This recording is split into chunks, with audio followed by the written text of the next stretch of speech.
Well, one of those discussions starts right now. Let's get more perspective on this from a lawyer and African affairs analyst, Yinka Oyeniji.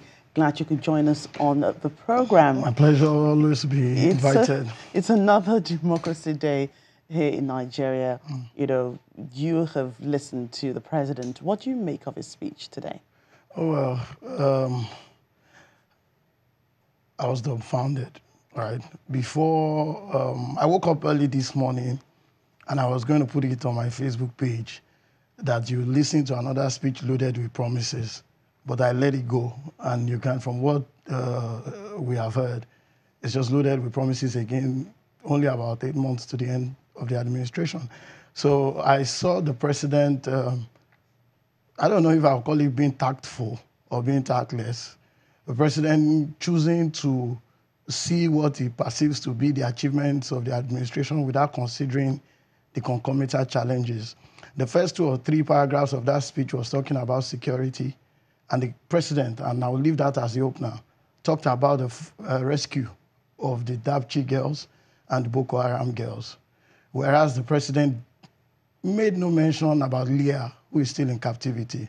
So immediately I saw that, I saw a statement that was one-sided and that wasn't going to satisfy the majority of Nigerians. So in your opinion, when you say that, are you trying to say that you don't see, any progressive moves, by the presidency to actually ensure that, a girl like Leah is rescued from her abductors and others were still in? He spoke about, what the government has done to rescue those who have been in captivity.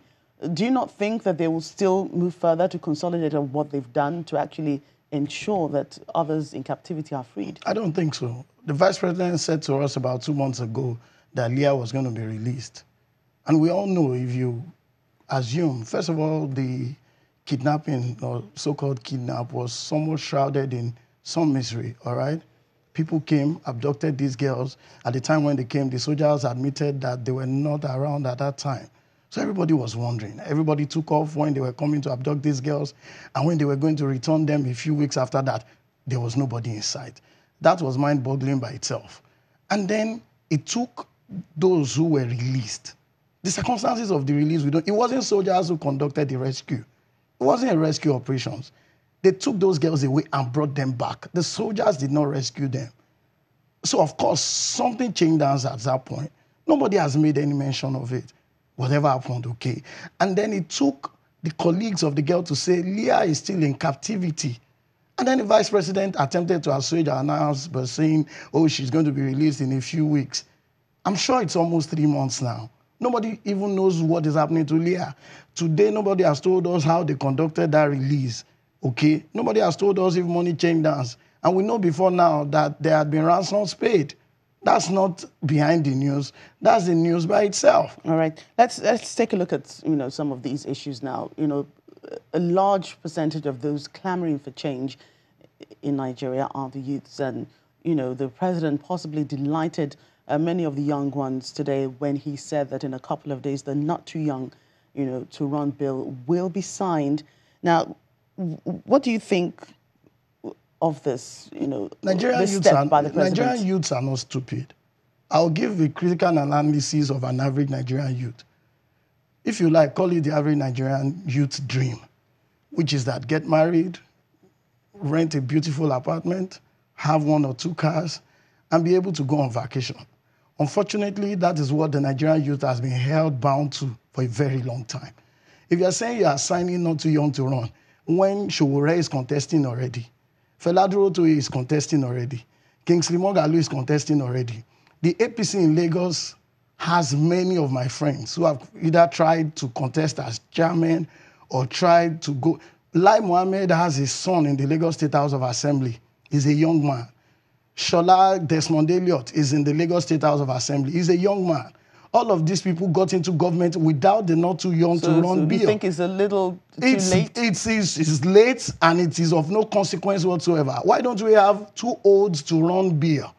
So that once you are over 60, you are not contesting again. But don't you think that this bill will ensure that more people can actually be backed by law and get into the fray of things? They will attempt to contest. I attempted to contest before. All right, but what happened? I couldn't pay 11 million naira for nomination form. So let the young people come if they have the same cachet of capital that the old people have to contest. The young people will always contest. The young people will always aspire, but they will never be properly equipped until you start talking. For example, it would have been different if the president said to me, guess what? I am going to have more youths in my cabinet holding ministerial portfolios. That would make sense. I'm going to appoint youths as ambassadors. That would make sense. That would be different from saying we're signing too long, not too young. The special assistant to the Senate president is a junior from school who does well on social media. He didn't need not too young before he got into governance. Apart from the people that you mentioned that have already taken the steps to contest various positions as the youth, do you think the larger generation, they're ready to take up the leadership roles that the country needs? I'll tell you that no, we are not ready. And I'm going to explain. We do not need to negotiate to be in government. I don't care whether you have not too young or not too old, whatever. We should be out on the streets. We have priests who have been killed. All right, we have children. We had a Children's Day, and I could not hear anything from the national television as regards what federal government is doing to commemorate that day.